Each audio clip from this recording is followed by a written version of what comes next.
ഇന്ന് പുറത്ത് നല്ല മൂടി കെട്ടിയൊരു കാലാവസ്ഥയാണ് കേട്ടോ. മഴ പെയ്യാനുള്ള മഴക്കാറൊക്കെ ഉണ്ട്, പക്ഷെ മഴ പെയ്യോ എന്ന് അറിയില്ല. അപ്പോഴേക്ക് നമുക്കൊരു സിമ്പിൾ സാമ്പാർ ഉണ്ടാക്കിയാലോ. അപ്പോൾ അതിനായിട്ട് ഞാനൊരു തക്കാളി, ഒരു സവാള, 2 പൊട്ടാറ്റോ, കുറച്ച് വഴുതനങ്ങയും കുറച്ച് വെണ്ടക്കായാണ് എടുത്തിരിക്കുന്നത്, പിന്നെ കുറച്ച് പച്ചമുളകും. അപ്പോൾ അതെല്ലാം നല്ലപോലെ വൃത്തിയാക്കി കട്ട് ചെയ്ത് വെച്ചിട്ടുണ്ട്. അപ്പോഴേക്ക് നമുക്ക് കുക്കറിൽ പരിപ്പ് ഒന്ന് വേവിച്ചെടുക്കുക. ഈ പരിപ്പ് വേവ് കുറഞ്ഞ പരിപ്പാണ്, അപ്പോൾ നമുക്ക് 2 വിസിൽ മതി. അതിലേക്ക് കുറച്ച് വെളുത്തുള്ളിയും കൂടി ആഡ് ചെയ്തിട്ടാണ് ഞാൻ വേവിക്കുന്നത്. പരിപ്പിൻ്റെ വേവ് അനുസരിച്ച് നമ്മൾ വിസിൽ 1-2 കൂട്ടി കൊടുക്കുക കേട്ടോ. ഞാനിതിന് 2 വിസിലാണ് വരുത്തിയത്.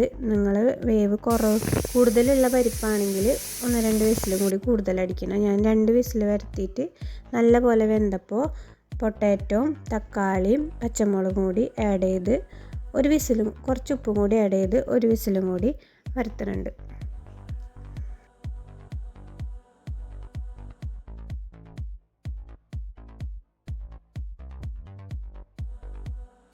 ശേഷം വേറൊരു പാനിൽ കുറച്ച് ഓയിൽ ഒഴിച്ച് സവാളയും കറിവേപ്പിലയും കൂടി നല്ലപോലെ വഴറ്റിയെടുക്കുക. സവാള ഒരു ഹാഫ് വഴറ്റിയതിന് ശേഷം നമുക്ക് വെണ്ടക്കായും വഴുതനങ്ങയും കൂടി ആഡ് ചെയ്ത് കൊടുക്കുക. അതിൽ വഴുതനങ്ങയുടെ കളറൊന്ന്, ആ തൊലിയുടെ കളറൊന്ന് മാറണ വരയ്ക്കും നല്ലപോലെ ഒന്ന് വഴറ്റി കൊടുത്തു കഴിഞ്ഞാൽ കറിയിലൊക്കെ കഴിക്കുമ്പോൾ നല്ല ടേസ്റ്റ് ഉണ്ടാവും. അപ്പോൾ അതിനായിട്ട് ഞാൻ നല്ലോണം ഒന്ന് വഴറ്റും കേട്ടോ. അത് നല്ലപോലെ ഒന്ന് വഴണ്ടി വന്നതിന് ശേഷം നമുക്ക് പൊടികളൊക്കെ ആഡ് ചെയ്യാം. ഞാനിവിടെ സാമ്പാർ പൊടിയും വളരെ കുറച്ച് മല്ലിപ്പൊടിയും മുളക് പൊടി, പച്ചമുളക് ഇട്ടേക്കണ വളരെ കുറച്ച് മുളക് പൊടി എടുത്തിട്ടുള്ളൂ, കാശ്മീരി ചില്ലിയാണ്. പിന്നെ മുളക് പൊടിയും മഞ്ഞൾപ്പൊടിയും കൂടി ആഡ് ചെയ്ത് കൊടുക്കുക. പൊടിയൊക്കെ നല്ലപോലെ വഴറ്റി അതിൻ്റെ പച്ചമണം മാറണ വരയ്ക്കും പൊടി ഇട്ടിട്ട് നമ്മൾ നല്ലപോലെ വഴറ്റി കൊടുക്കണം കേട്ടോ. പൊടികളുടെ ഒക്കെ പച്ചമണം മാറിക്കഴിഞ്ഞാൽ നമുക്ക് പുളിവെള്ളം ആഡ് ചെയ്യാം. പുളിവെള്ളം ഒഴിച്ച് നല്ലപോലെ തിളച്ചതിന് ശേഷം നമുക്ക് നേരത്തെ വേവിച്ച് വെച്ച പരിപ്പും കഷ്ണങ്ങളും കൂടി ആഡ് ചെയ്ത് കൊടുക്കുക.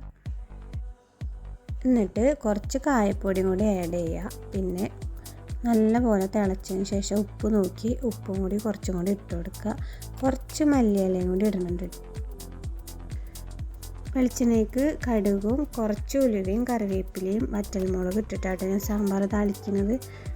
ഞാൻ ഈ സാമ്പാറിൽ മെയിനായിട്ട് പൊട്ടാറ്റോയും വഴുതനങ്ങയും വെണ്ടക്കായും മാത്രമേ വെജിറ്റബിൾസ് യൂസ് ചെയ്തിട്ടുള്ളൂ. നിങ്ങൾക്ക് ഇഷ്ടമുള്ള വെജിറ്റബിൾസ് ഏതാണെന്ന് വെച്ചാൽ അത് യൂസ് ചെയ്യുക. അത് ഞാൻ സിമ്പിളായിട്ട് വളരെ കുറച്ച് വെജിറ്റബിൾസ് വെച്ച് ഉണ്ടാക്കാനായിട്ടുള്ള സാമ്പാറിൻ്റെ റെസിപ്പിയാണ് കേട്ടോ കാണിച്ചത്. അപ്പോൾ അത്രേ ഉള്ളൂ, നമ്മുടെ കുറച്ച് വെജിറ്റബിൾസ് വെച്ചിട്ട് സിമ്പിൾ സാമ്പാർ റെഡിയായി. സാമ്പാർ ഇവിടെ റെഡിയായി. മഴ ഒന്നും ഇതുവരെ പെയ്തിട്ടില്ല കേട്ടോ.